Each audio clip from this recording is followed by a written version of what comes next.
Severed Steel is a single-player FPS featuring a stunt system, fully destructible voxel-based environment, and bullet time.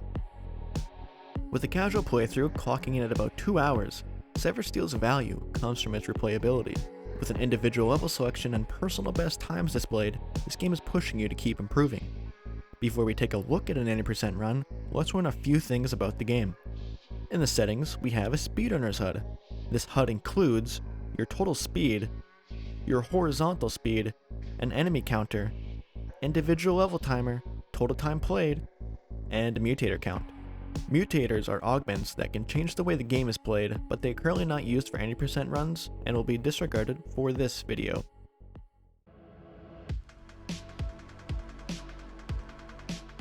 The stunt system serves us with a select few ways to help maneuver steel around the game's environment.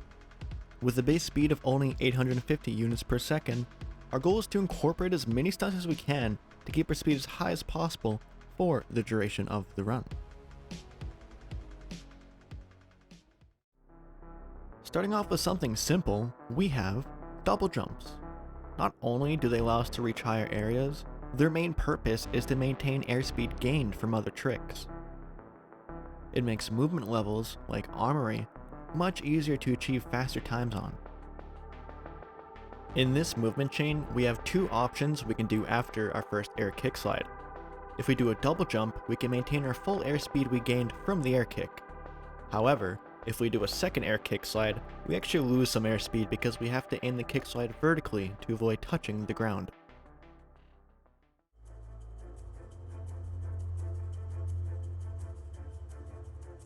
Moving sideways while simultaneously moving forward and doing a kick slide will give an overall higher speed than just moving forward and doing one.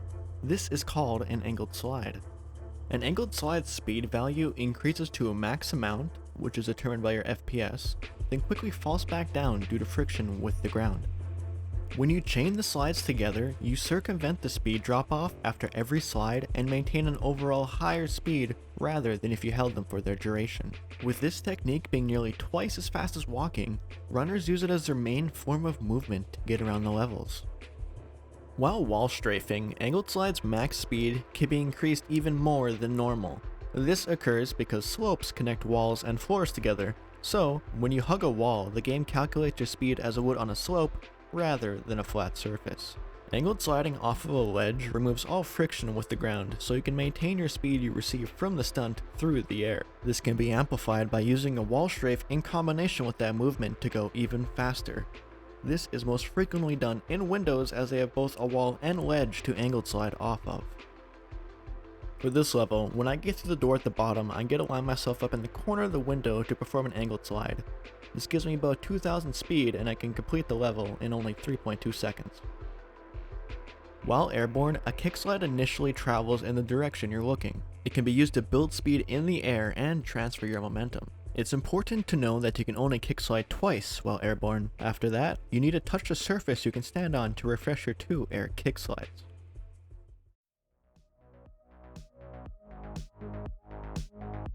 Steel dives in the direction your movement keys are pressed. After a dive, you cannot perform any other actions until you touch a surface you can stand on. It's best to enable allow air control while diving, so you can influence the direction of the dive after it's performed. Dives are best used at the end of movement chains where you no longer have a double jump or kick slides. Dives are used here because we no longer have double jumps or air kick slides to reach this corridor.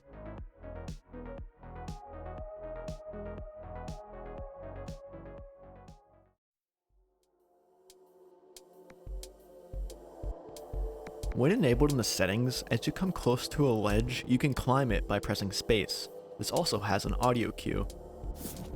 When approaching a ledge at a certain angle, you actually get an immense increase of speed. We have no idea why this happens, but you go fast. However, once you leave the area where you can climb the ledge, you actually lose all of your speed boost. Thankfully, if we interrupt the speed boost with an air kick slide or dive, we can transfer that momentum into our stunt. This technique is known as a zip, and it can allow us to do stuff, well, like that.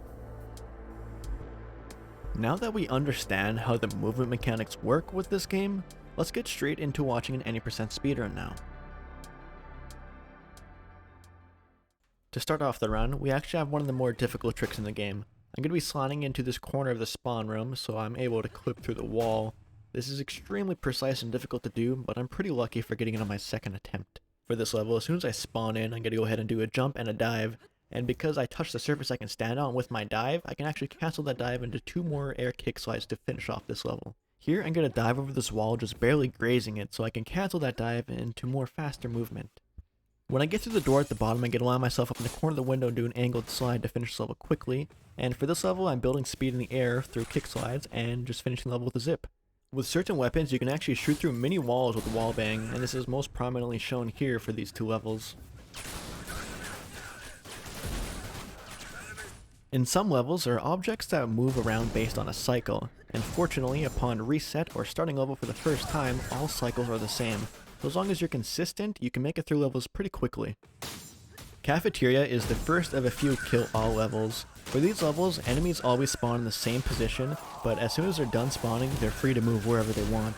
This can lead to some pretty bad circumstances with enemies hiding from us or being where we can't actually shoot them. For this level, I got pretty unlucky. This one guy was way out of the way and it was really hard to shoot him, but I managed to make it through without resetting. We don't actually have the arm cannon yet, but for this level, we can actually just shoot the roof above us at a certain place and go straight into the exit.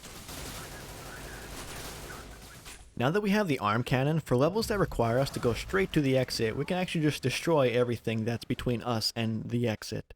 Fun fact, this is actually the fastest level in the game, clocking in at only 2 seconds. Fortunately for this level, we have just enough arm cannon shots to destroy all the objectives and then make it to the exit. Once again, for this level, we're pretty much just blasting our way straight to the exit with the arm cannon. As soon as I spawn in on train, I'm going to go ahead and open the crate to the right of me. Inside this crate is a sniper with amazing wallbang potential, being able to destroy any objective and enemy through pretty much any walls. I'm going to go ahead and make my way to this third objective, and after I destroy that, I'm going to take the first death of this run. The reason why I take this death is because it actually freezes the in-game timer as I transition to the next level. Checkpoint has some pretty interesting enemy spawns. For the first group of enemies, I'm going to go ahead and destroy them with the weapon I spawn with and another weapon that I pick up. For the second group of enemies, I'm going to go ahead and kick this heavy so he can drop his grenade launcher. And once I pick that up, I can quickly eliminate the rest of the enemies because this grenade launcher kills all enemies in one shot. Before we exit this level, we're actually required to kill a certain enemy. Right after we take him out, we're free to leave.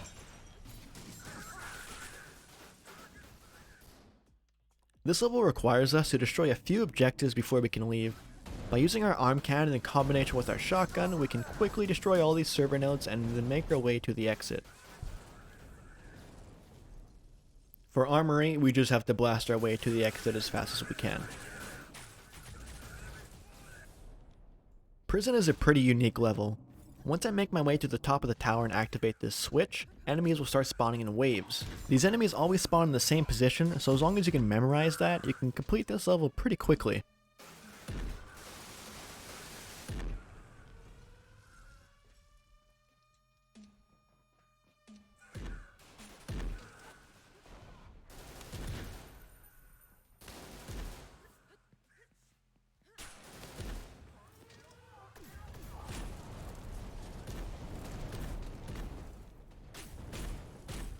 For admin vents, we're going to be performing a zip.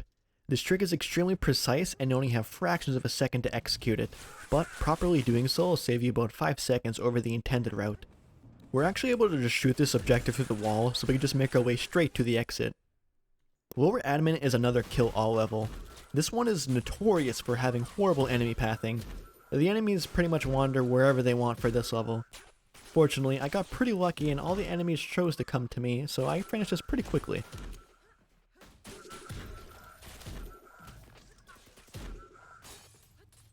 Upper admin is a level that has us destroying objectives.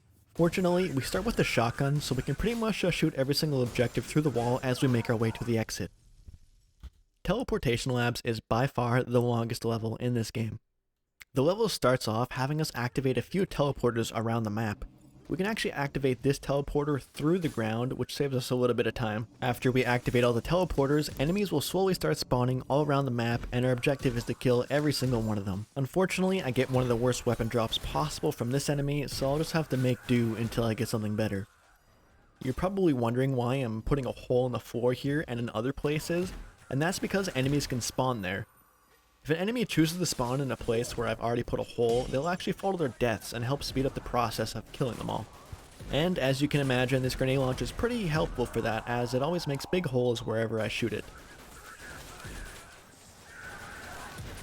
Now that we've reached the halfway point, enemies are going to start spawning less and less.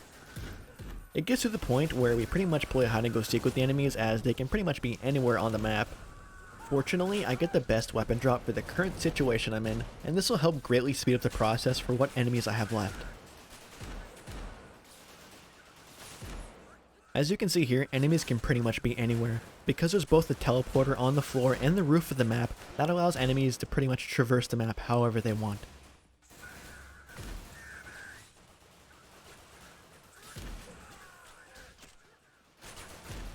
Unfortunately here, I get a little confused on where these shots are coming from and I lose a little bit of time, but once I kill these enemies I can see all of them through the wall, so I can finish the last one pretty quickly and make my way to the exit.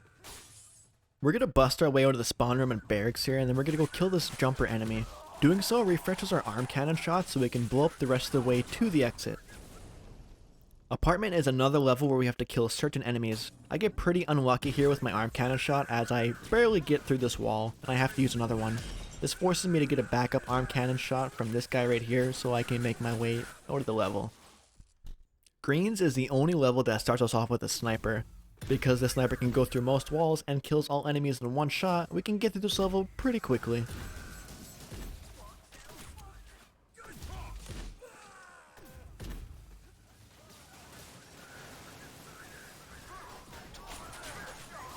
Party Mansion is another level where we can just shoot the objective through the wall and go straight to the exit. This level is the boss fight of the game, and it has us heavily relying on enemy spawns, which determines how fast we can actually beat the level. This boss has a weak spot on the backside of it, which is this red button, which you'll mostly see me shooting. Once I get the boss to a certain health threshold, he'll turn immune, and this is when I go and look for a better weapon. Luckily, the correct enemy spawns for me, but I don't get the best weapon, and because of this, I actually can only beat the boss in 3 cycles as I have to go get a new one.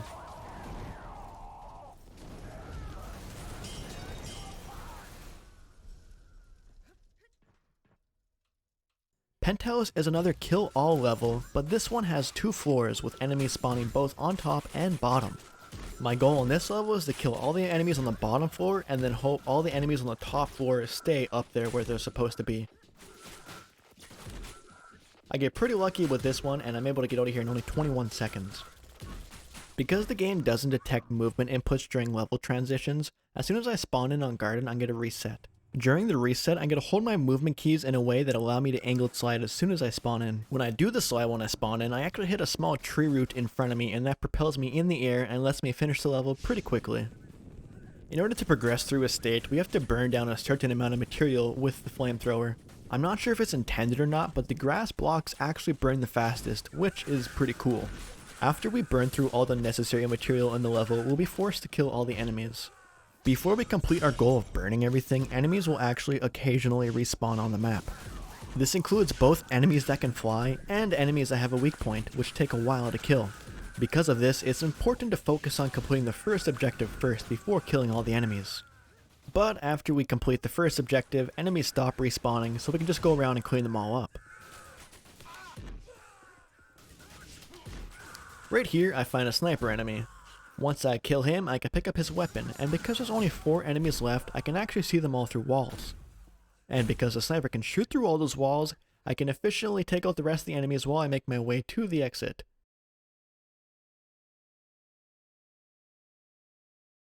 When we spawn in on Museum, we have to make our way to the top of the map where we have to activate a switch.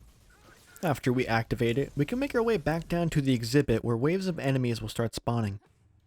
The first enemy always spawns in the same position, so I just wait there to steal his weapon. Fortunately, I get the best possible weapon drop for this level, and it allows me to kill the first few enemies pretty quickly.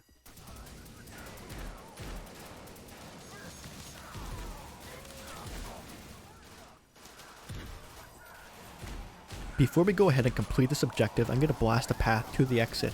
I do this because once we complete the objective, our arm cannon will be replaced with the laser cannon, and this is much slower to destroy walls with.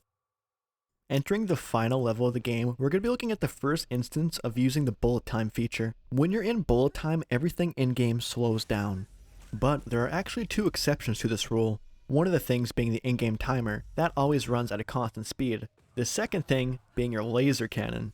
Because the laser cannon is actually tied to your FPS, it doesn't matter whether or not you're in bullet time or not, because the laser cannon will always destroy walls at a constant rate. So why exactly do we use bullet time then? It's actually because the laser cannon's ammo is tied to game speed. So if we use bullet time to slow down the game speed, we slow down the consumption of the laser cannon's ammo, while the laser cannon itself stays at its full destructive capabilities. And just like that, we've completed Severed Steel in only 8 minutes and 48 seconds. If you enjoy speedrunning content like this, I recommend subscribing. Speedrunning is my passion and it's what I dedicate most of my time to, so you can expect to see that kind of content on this channel. If you made it this far in the video, I just want you to know that you taking the time out of your day to watch me play a game, it really means a lot to me. It truly does, and I just wanted to thank you. If you want to watch more of me, I sometimes stream on Twitch, and you can find that in the description of the video. But until next time, guys, see you later.